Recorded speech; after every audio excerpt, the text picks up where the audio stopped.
So there's a few things that you're going to want to know before moving here. In fact, I've compiled a list of the top 5 things that I bet you didn't know, but you're going to want to know before making the move to Cincinnati, Ohio. And we're going to get after it right now.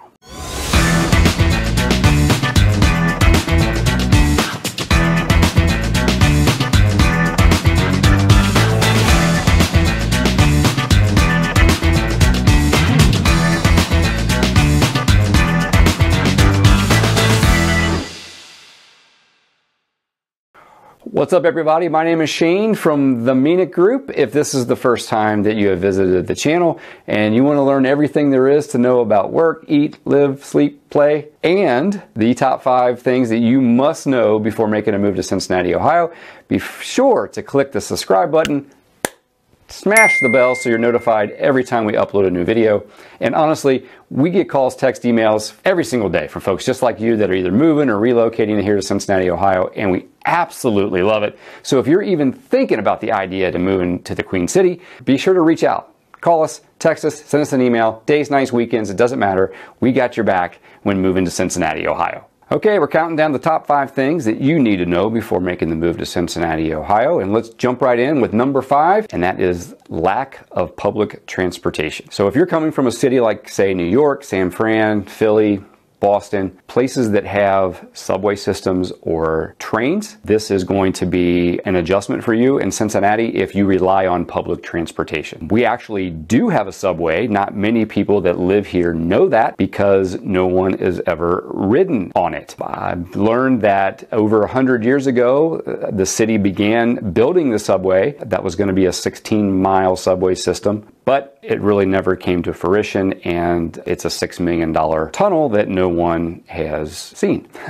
So we have no subway. The public transit here is mostly on buses. So Metro is our bus service, and there's a fair amount of bus routes. If you live further out in the suburban areas or even out in the rural areas, it might be a little bit tougher to find a bus stop on the bus route. But for the most part, if you live near the city or just outside of the city, chances are you live close to a bus route, but there are some challenges. So if you do live a little bit further away, walking is a problem, especially in bad weather, in the wintertime when it's snow or rain, or if there's any, mobility issues, hard to get to places, then catching the bus could be a problem. Now, we do have park and rides, which are like just little lots that are set up in various areas around the city and outside the city where it's on the bus line and the bus stops there at the park and ride and will pick you up. I do believe it's free to park at the park and rides. This is fairly common and popular for the folks that work downtown. Parking downtown is very expensive and it's hard to come by. So I think what a lot of people will do is they will drive to the closest park and ride and park their car,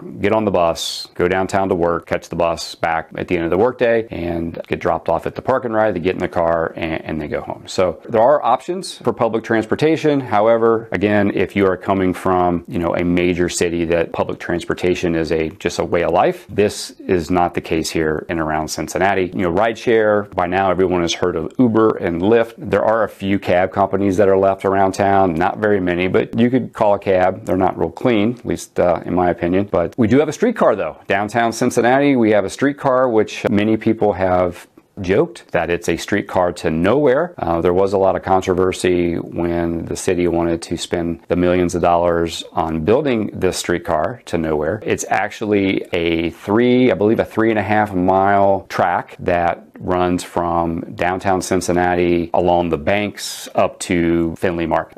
There is in my opinion, I've never ridden it. When it was first opened up a few years back, it was $1 to ride.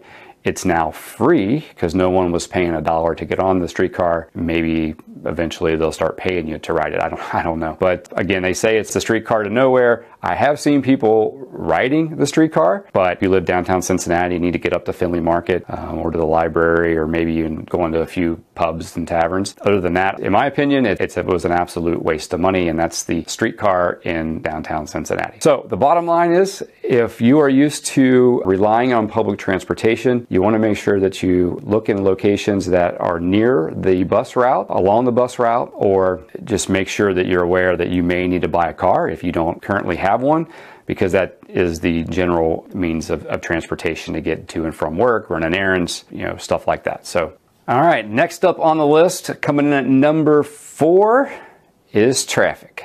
It sucks. And I'll be honest with you, the reason why it sucks mostly is because people here can't drive for shit. Qualifications for getting a driver's license in Cincinnati, Ohio must be breathing, because damn, it's bad. Turn signals must be optional equipment on vehicles, which I'm pretty sure that even the very first car had a turn signal. People here don't know how to use them. The left lane on the highway is usually for passing, or the high-speed lane for passing. No, not here. Speed limit, not paying any attention to however many people are behind you. Doesn't matter. People here can't drive. And because they can't drive, it causes accidents. That's right. People get in accidents, which backs up traffic, right? I was reading a case study the other day that in Cincinnati, Ohio, Allstate, I believe it was Allstate Insurance, said drivers in Cincinnati will get in an accident once every 7.7 years. The average is 1 every 10. So we can't drive here at all. Construction, the orange barrels, the dreaded orange barrels that come out every single spring, it seems like, and it takes, honestly, it never ends. There's orange barrels everywhere. More so when we have harsh winters, we have a lot of snow. Obviously, we have a lot of snow. We have snow plows, plow the road, they have to salt, and those snow plows tear up the road. So here come the orange barrels. The orange barrels come out,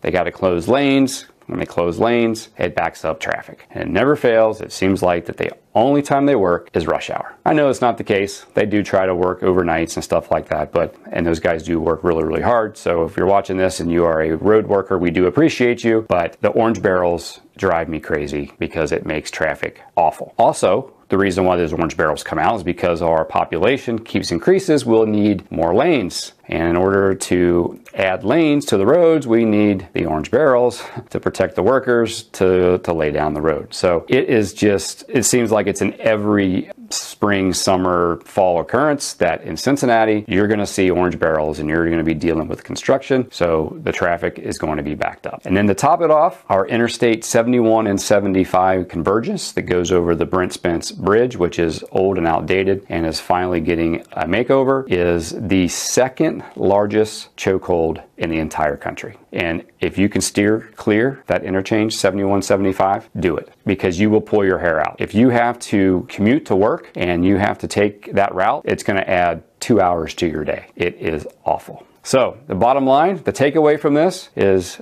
you're going to come and live here in Cincinnati and you're going to be driving around town to go to work or go, run errands or hobbies or whatever it is that you're going to be doing. You're going to have to be patient. And please learn how to use your turn signals. And if you're going to drive in the left lane, you need to do more than the speed limit. Or if there's cars behind you, just get over, let them pass. So you're going to have to exercise patience. All right, number 3, we are a sports town. In fact, we are crazy for our sports, and we're lucky to have as many teams as we have we can root for. The problem is we don't win a lot. You're going to have to be patient. If you're anything like me, I'm a huge Reds fan. I was a UC Bearcats basketball fan growing up back in the Bob Huggins days when we did win. But if you're coming to the city and you are a sports fan and you're used to winning, you're going to have to be open-minded, because winning here does not happen all that often. We're very fortunate to have 3 major league teams: the Reds and MLB, the Bengals NFL, and FC Cincinnati MLS. The Reds play at Great American Ballpark downtown, the Bengals right across the way at the new Paycor Stadium. It was Paul Brown Stadium, so they're kind of right side by side. And then FC Cincinnati plays at the TQL Stadium in the West End. I will say that tailgating during Bengals season is huge. It's a big deal. The town pretty much just shuts down for the game, especially in the last couple years, because we have Joe Burrow. And finally, it feels good to be a Bengals fan, because for so many years, it just didn't. In fact, a lot of fans would go to the games and wear paper bags over their heads. We were so bad. So it is great that here, of the last couple seasons, the Bengals have been extremely competitive and actually went to the Super Bowl last year. Didn't win, but we did make it to the Super Bowl. A lot of people that live in Cincinnati have never even seen the Bengals win a playoff game. So I feel fortunate that I have been able to see what I have seen. But again, if you're coming from a city that has teams that win a lot, we do not.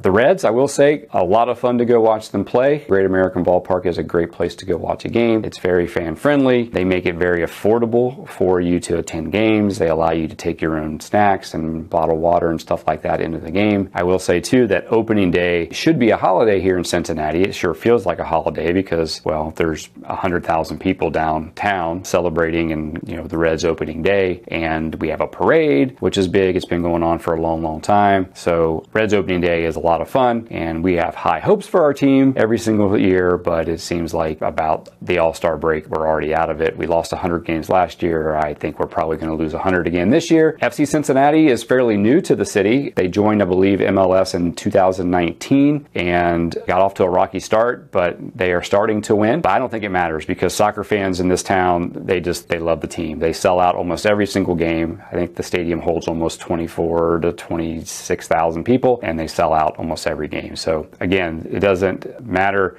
I don't think, if we're good, because we just love our sports. And it seems that, you know, people just aren't, like I say, a one sport fan. They follow all sports and enjoy going to the games. It's kind of like a way of life here. Like I said, tailgating for the Bengals, opening day for the Reds. The Reds have what they call Fireworks Friday because the stadium's right on the riverbank. They'll bring a barge in on Friday nights for their home games, and they'll have a fireworks show after the game. A lot of people go downtown, take the kids or whatever, take the family down on a Friday night, enjoy the game, and then enjoy the fireworks. College sports are also big here. We have obviously the University of Cincinnati. UC football has been very competitive over the last few years. UC basketball, not so much these days, but we have high hopes for them as well. And then Xavier basketball, there's a lot of sports fans follow Xavier. Generally what I would see in this town is a UC fan or a Xavier fan. At least in basketball, it's tough to be a fan of both schools. But if one is playing and the other one's not, I'd still say that most of the folks here in Cincinnati will root for the hometown team. And then of course we can't forget about just across the river, Northern Kentucky University. Their basketball program is up and coming. They recently became a Division I school. They were D2 for a long time, and now they're competing with the big boys, and they've made several appearances in the NCAA tournament. So if you're going to come to Cincinnati to live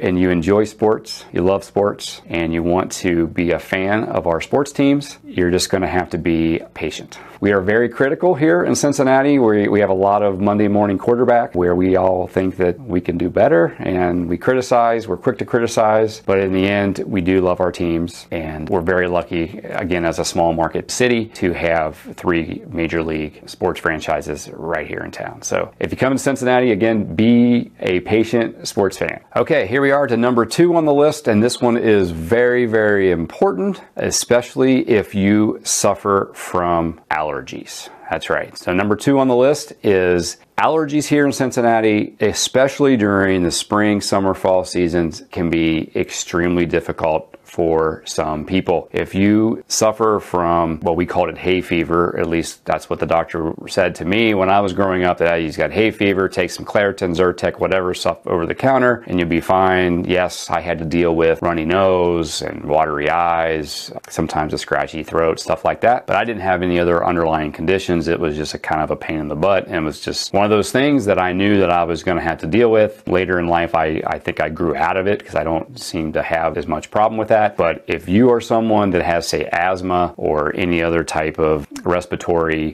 condition or health issues, this is something you want to pay extreme close attention to, because a lot of people that live here really struggle with this. My daughter had a really tough time with this growing up. She actually ended up being diagnosed with sports-induced asthma when she was in high school and had to be on, an inhaler, once or twice a day or whatever, and take over-the-counter medications. But the allergy season really took a toll on her. She lives in South Carolina now and has 0 allergies. So this is definitely a tough place to live if you have a history of allergy. Now, one of the reasons that we have such a problem here would be the amount of trees that produce pollen. So like oak, maple, hickory, they all produce a large amount of pollen. In fact, a lot of times, especially in some of the older neighborhoods where the trees are just super large and old, and you'd have like a lot of street parking and stuff like that, it would look like the pollen is snowing down on the cars. And if cars would not be moved in a couple days or whatever, it would look like a snowstorm had come in and dumped a bunch of snow on these vehicles. It's crazy, and it's not snow. It's all pollen, and we're breathing that in. And if you have a allergic reaction to that, it's going to cause some problems, and it's not going to be a good day for you most likely. Another reason why this is a tough place is our location. We live, here in Cincinnati. It's in the Ohio River Valley, so kind of creates like a bowl-like effect to where that pollen doesn't blow away. It just kind of like whirlwinds inside that bowl, and it's like we don't get any relief from it because it's like it's stuck inside that bowl. So it makes it tough to get away from it when it doesn't blow away. And mold and ragweed is a serious concern here as well. A lot of people all around the country are allergic to ragweed, and Cincinnati continuously ranks up there in the top 5 of the worst cities for ragweed. So if you are specifically allergic to ragweed, this is something that you would definitely want to consider before making the move to here in Cincinnati, because you might have some tough seasons where you're dealing with those allergy symptoms. So that's number 2 is allergies. Pay close attention to that, especially if you have some respiratory underlying conditions. Okay, here we go. We have made it to number 1, and it is the weather, or should I say the unpredictable weather. That's right. The joke here in Cincinnati is if you don't like the weather right now, just wait 5 minutes because it's probably going to change. And that is the case a lot of times. We do have all 4 seasons, maybe actually 3.5, because it seems like our spring just keeps getting shorter and shorter every single year. We go from winter to maybe a week of spring, and then we're right into summertime. But technically we do have all 4 seasons, and there are times where we'll see all 4 in a 48-hour period. I remember just last week, actually, I took the dogs for a walk on a Wednesday afternoon. It was 75 and sunny. I was wearing shorts and a t-shirt and woke up to 6 inches of snow on the ground. So not even 12 hours difference, and we got spring-like temperatures. We're pulling out the shorts and t-shirts to now I'm bundling up and I'm shoveling 6 inches of snow off of my driveway. So it is crazy. You have to be ready for just about any type of weather here for sure. We have had tornadoes in February before, where generally February is our most snowy month. You wouldn't expect tornadoes in February when we're still right dab in the middle of our winter or towards the end of our winter, but we've had tornadoes.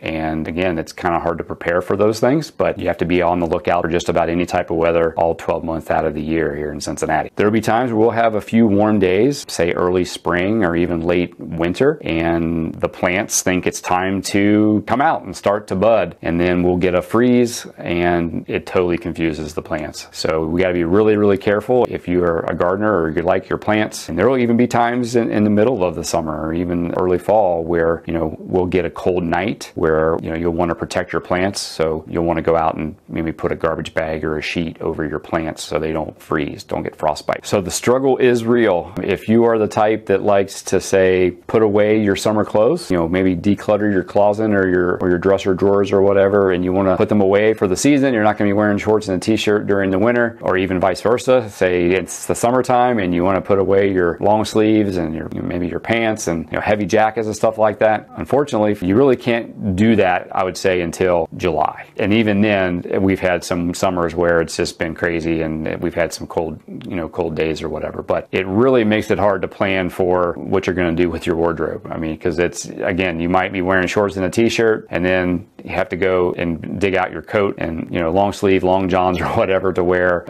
on cool evenings when you didn't expect to have to, pull those types of things out because of the season that you're in. The July humidity, actually the humidity period, is extremely high here. July is typically our hottest month, where average temperatures are mid 80s, well into the 90s, but the feel like temperature with that humidity a lot of times is between 90 and 100% humidity. The feel like temperature could easily bust 100. And you know, those days you walk outside and you immediately start to sweat. So it's very important that if you're very active, you know, like we are, and we like to go out and, you know, walk the dogs or play sports, golf, stuff like that, jog, you want to make sure that you stay hydrated, because the summer times here with the high humidity can be brutal for sure. Also, we experienced flash floods and flooding along the Ohio River banks. So, you know, we have a lot of like creeks and some small lakes, like reservoirs, and those creeks will rise very, very quickly. So when we have, you know, some rainstorms, some thunderstorms, and a lot of heavy rain, we'll have some flash flooding that could cause some property issues. But on the riverbank, especially, typically in March and April, I think it's been as really, if I remember, as late as May into June, where the Ohio River has flooded. It's come up out of its banks and has really taken a toll on the property alongside of the Ohio River. It's gotten up into basements. It's actually destroyed homes. It's gotten into businesses, stuff like that. So you have to be aware of the potential flooding from the rain. Now, the flash floods typically are the rain that's here. The flooding of the Ohio River is usually the rain that the folks get upriver in Pittsburgh. So the bottom line and the key takeaway to weather is you've got to be prepared for anything. You just never know. I got to tell you, and especially if you're relocating here to be a weatherman, I feel for you. Being a weatherman in this town is extremely difficult. They do a very good job here, but it's very hard to predict the weather here. It's a challenge. It's a challenge. I would say you always need to have an umbrella in your car or a rain jacket, and just be prepared, you know, be prepared for anything. Cincinnati weather is crazy. So as much as I love making these videos, what I'd really like to do is help you with your real estate needs. My team and I are all licensed realtors here in the state of Ohio, and I've got to tell you, for a small city, this place is huge. Finding the perfect home is almost impossible, so we need to know a few things about you. What style of home do you like? Where is your job? Do you have a job? Do you work at home? What things do you like to do? What are your hobbies? What's your lifestyle? What do you want to be close to? Stuff like that. And once we, you know those things, then I can be like, okay, I got a couple areas that would be a perfect fit, but we can't help you unless you reach out. So give us a call, shoot us a text, send us an email, day, nights, weekends, it doesn't matter. We got your back when moving to Cincinnati, Ohio. And until the next video, enjoy the rest of your day. Make it count.